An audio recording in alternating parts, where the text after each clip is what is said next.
Assalamualaikum warahmatullahi wabarakatuh. Nama saya Feni Cahyani dari kelas 12 Farmasi A akan menjelaskan tentang penggunaan alat pelindung diri, penggolongan perbekalan kesehatan rumah tangga, dan penggolongan obat berdasarkan undang-undang. Untuk yang pertama, saya akan menjelaskan tentang penggunaan alat pelindung diri. Pertama, penutup kepala. Penutup kepala berfungsi menghindari jatuhnya mikroorganisme yang ada di dalam rambut atau kulit kepala petugas pada alat-alat atau daerah steril, membuat perlindungan rambut atau kulit kepala petugas dari percikan bahan-bahan dari pasien. Langkah memakai penutup kepala. Pakailah penutup kepala sesuai dengan ukuran kepala sehingga dapat menutupi semua rambut. Ikat tali pengikat pada penutup kepala yang memakai tali sesuai dengan ukuran kepala dengan posisi simpul di bagian belakang. Lepaskan penutup kepala yang telah digunakan dan langsung dibuang pada tempat sampah atau ditempatkan pada tempat yang telah disediakan untuk pemakaian ulang. Kedua, gaun pelindung. Gaun pelindung berfungsi untuk melindungi diri petugas dari peluang genangan atau percikan darah atau cairan tubuh lain dari pasien yang dapat mencemari pakaian atau seragam. Langkah memakai gaun pelindung. Tutupi seluruh bagian tubuh, ikat pada bagian belakang leher dan punggung. Setelah digunakan, lepaskan tali pengikat, tarik pada bagian leher dan bahu dengan cara memegang pada bagian dalam gaun pelindung saja. Balik gaun pelindung, ikat atau gulung menjadi gulungan dan diletakkan di dalam wadah yang sudah disediakan atau dibuang pada tempat limbah infeksius. Ketiga, masker. Masker berfungsi untuk membuat perlindungan selaput lendir hidung dan mulut sepanjang bertindak atau perawatan yang mungkin terjadinya percikan darah atau cairan badan lain. Langkah memakai masker. Sebelum memakai masker, cuci tangan terlebih dahulu. Gunakan masker untuk menutupi hidung dan mulut. Segera ganti masker dengan yang baru setelah lembab. Untuk melepaskan masker, lepaskan dari bagian belakang masker dan jangan sentuh bagian depan masker. Buang masker setelah dipakai ke tempat tertutup. Keempat, kacamata pelindung. Kacamata pelindung berfungsi untuk membuat perlindungan selaput lendir mata sepanjang bertindak atau perawatan yang mungkin terjadinya percikan darah atau cairan badan lain. Langkah memakai kacamata pelindung. Pasang kacamata pada bagian wajah dan mata agar pas. Lepaskan kacamata dengan memegang bagian karet atau gagang kacamata. Letakkan kacamata setelah digunakan pada tempat atau wadah yang telah disediakan atau buang pada tempat atau limbah infeksius. Kelima, sarung tangan. Berfungsi untuk melindungi tangan dari kontak darah atau cairan badan lain pasien dan benda yang terkontaminasi. Langkah memakai sarung tangan. Sebelum memakai sarung tangan, pastikan tangan dalam keadaan kering dan bersih. Ambil sarung tangan yang pertama pada bagian pergelangan tangan. Gunakan sarung tangan yang pertama, kembungkan dan tarik tangan sehingga setiap jari dapat masuk ke dalamnya. Ulangi untuk pemakaian tangan yang lainnya. Keenam, sepatu pelindung. Sepatu pelindung berfungsi untuk melindungi kaki petugas dari tumpahan atau percikan darah atau cairan tubuh lain dan menghindari dari tusukan benda tajam dan kejatuhan alat kesehatan. Langkah memakai sepatu pelindung. Pastikan kaki dalam keadaan bersih. Pakailah sepatu pelindung sesuai dengan ukuran kaki. Ikat tali pada sepatu pelindung yang memakai tali agar tali tidak terinjak. Ketujuh, sabuk pengaman. Berfungsi untuk melindungi petugas pada saat berada pada ketinggian. Selanjutnya, saya akan menjelaskan tentang penggolongan perbekalan kesehatan rumah tangga. Penggolongan perbekalan kesehatan rumah tangga dibagi menjadi 3. Pertama, Kelas 1 atau resiko rendah, yaitu PKRT yang pada penggunaannya tidak menimbulkan akibat yang berarti seperti iritasi, korosif, dan karsinogenik. Contoh, kapas dan tisu sebagai preparat untuk pemeliharaan dan perawatan kesehatan. Kedua, kelas 2 atau resiko sedang, yaitu PKRT yang pada penggunaannya dapat menimbulkan akibat seperti iritasi, korosif, tetapi tidak menimbulkan akibat yang berarti seperti karsinogenik. PKRT ini sebelum beredar perlu mengisi formulir pendaftaran dan memenuhi persyaratan disertai hasil pengujian laboratorium.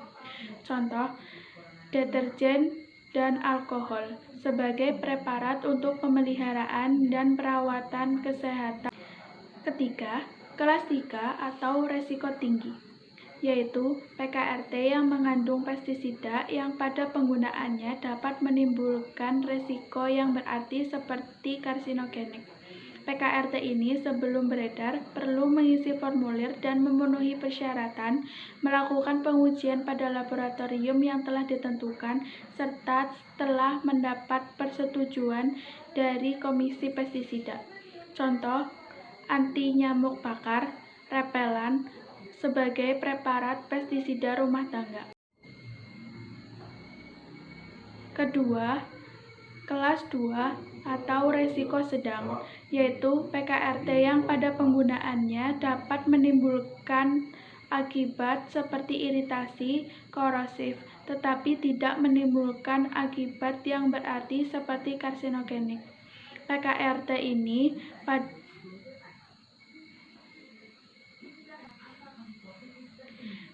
ini sebelum beredar perlu mengisi formulir pendaftaran dan memenuhi persyaratan disertai hasil pengujian laboratorium. Contoh, deterjen dan alkohol sebagai preparat untuk pemeliharaan dan perawatan kesehatan rumah tangga.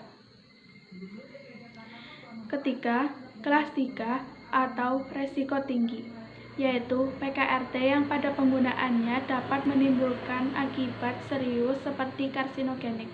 PKRT ini sebelum beredar perlu mengisi formulir pendaftaran dan memenuhi persyaratan dan melakukan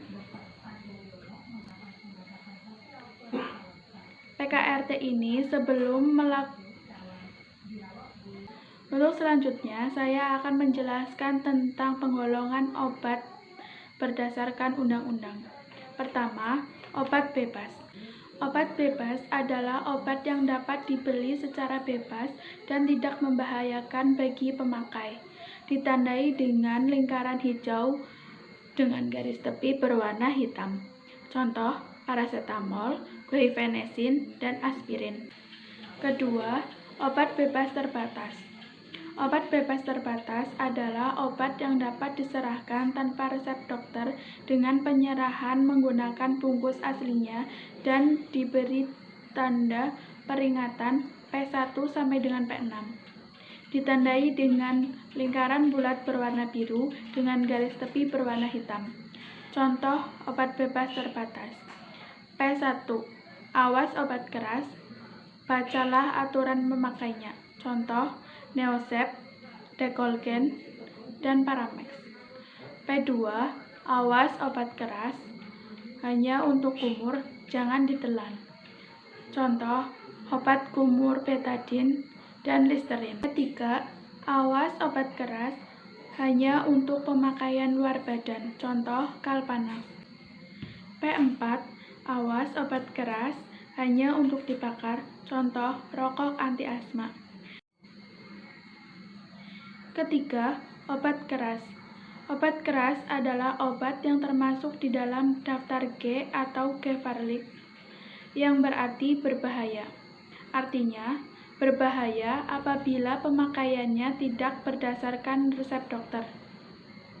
Ditandai dengan lingkaran berwarna merah dengan garis tepi berwarna hitam dengan sertai huruf K yang menyentuh garis tepi.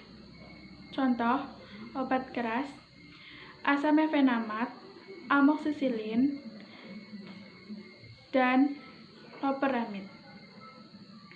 Untuk yang keempat, yaitu obat psikotropika, yaitu zat atau obat yang berasal dari alam atau sintetis yang bersifat psikoaktif yang melalui pengaruh.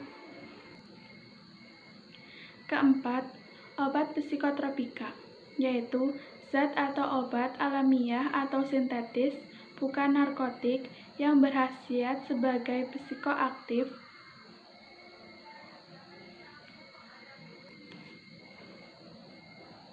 Keempat, obat psikotropika, yaitu zat atau obat baik alamiah maupun sintetis, bukan narkotik, yang berkhasiat psikoaktif yang melalui pengaruh selektif pada susunan saraf pusat yang menyebabkan perubahan khas pada mental dan perilaku.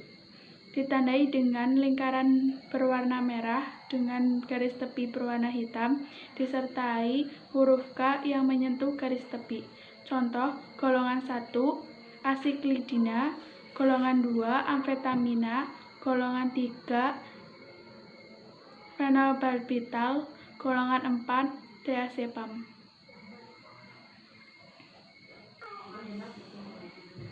Keempat, psikotropika, yaitu zat atau bahan obat. P5, awas obat keras tidak boleh ditelan. Contoh, rivanol kompres. P6, awas obat keras, obat wasir, jangan ditelan. Contoh, anusol suppositoria. Ketiga, obat keras. Obat keras adalah obat yang termasuk di dalam daftar G atau Gevaerlik, yang berarti berbahaya. Artinya, berbahaya apabila pemakaiannya tidak berdasarkan resep dokter.